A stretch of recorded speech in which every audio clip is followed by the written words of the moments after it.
চট্টগ্রামে পথশিশু ও ছিন্নমূল মানুষের জন্য দিনব্যাপী ঈদ উৎসবের আয়োজন করেছে চট্টগ্রাম সিটি কর্পোরেশন ও বিদ্যানন্দ ফাউন্ডেশন। সেই খবর আমরা সহকর্মী রোকনের কাছ থেকে জানবো।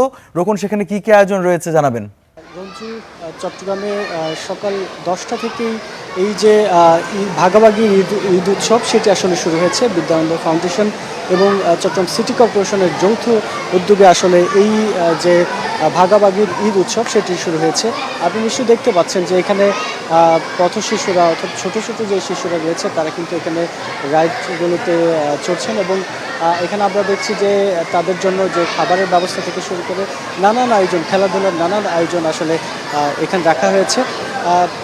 আসলে এইখানকার যে আয়োজক আছেন তারা বিদ্যানন্দ ফাউন্ডেশনের যিনি আয়োজক রয়েছেন তিনি বলছেন যে আসলে যে পথ শিশুরা তারা কিন্তু ঈদের যে উৎসব সেটি কিন্তু আসলে তাদের সেটি হয়ে ওঠে না, সেই উৎসবে কিন্তু তারা সামিল হতে পারেন না। সেই কারণে তারা এই আয়োজনটি করেছেন যাতে করে এই যে সাধারণ মানুষের যে ঈদ উৎসব সেটি যেন সেইটির যে উৎসবের আমেজটি যেন এই যে পথশিশু যারা রয়েছেন তাদের মাঝেও যেন ছড়িয়ে দিতে পারেন, সেই বিষয়টি আসলে তারা বলছেন।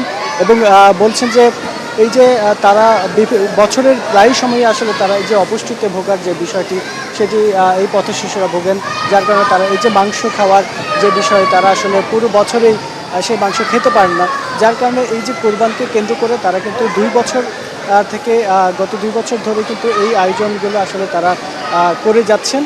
এবং চট্টগ্রাম সিটি কর্পোরেশন এবং বিদ্যানন্দ ফাউন্ডেশনের যৌথ উদ্যোগে কিন্তু এই আয়োজনগুলো আসলে তারা করে যাচ্ছেন এবং তারা বলছেন যে তাদের এই আয়োজনের মাধ্যমে যদি সামান্যটুকু এই যে শিশুদের মুখে হাসি ফোটাতে পারে সেটি আসলে তাদের সার্থকতা, সেই কারণে আসলে তারা এই আয়োজনটি করে যাচ্ছেন। এবং তারা আরেকটি বিষয় বলছেন যে চট্টগ্রাম নগরীতে যে সকল পথ শিশুরা আছেন তারা কিন্তু এখানে পুরো দিন কিন্তু এখানে আসতে পারবেন এবং এখানে খাওয়া দাওয়া করতে পারবেন। তাদের জন্য আনলিমিটেড খাবারের ব্যবস্থা করা হয়েছে এখানে এবং খেলাধুলার ব্যবস্থা করা হয়েছে।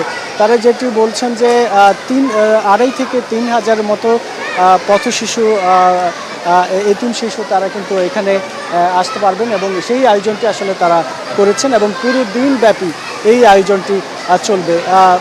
একটু পরে আসলে এখানে চট্টগ্রাম সিটি কর্পোরেশনের মেয়র ডাক্তার শাহাদত হোসেন তিনি আসার কথা রয়েছে। তিনি এসেই এইটির এই যে ভাগাভাগির ঈদ উৎসব এই উৎসবটির আনুষ্ঠানিক যে উদ্বোধন সেটি আসলে তিনি করবেন। এরপরে আসলে পুরোদমে যে এখানকার যে উৎসব সেটি শুরু হবে এবং তাদের যে পথশিশুরা রয়েছে তাদের সাথে তারা আসলে এই যে আনন্দ সেটি ভাগাভাগি করবেন এবং তারা এই যে ভাগাভাগির উৎসবটি আসলে আপনি দেখতে পাচ্ছেন যে আমার পেছনে এখানে কিন্তু যে পথশিশুরা তারা আসছেন তারা এবং এছাড়া আরও অনেক ছিন্নমূল মানুষজন কিন্তু এখানে এসেছেন। তারা বিভিন্ন খাবার দাবারের আয়োজন এগুলো দেখছেন এবং বিভিন্ন খাবারের ব্যবস্থা রয়েছে এবং পথশিশুরা এখানে খেলাধুলা করছেন। এই ছিল আমার কাছে এখান থেকে সবশেষ। রোকন, আপনাকে ধন্যবাদ। আমরা দেখতে পাচ্ছিলাম যে ছিন্নমূল শিশুরা কিভাবে ঈদের আনন্দ উপভোগ করছে এবং যে আয়োজন করেছে সেই আয়োজনের জন্য আসলে কর্তৃপক্ষ সাধুবাদ পাবার যোগ্য।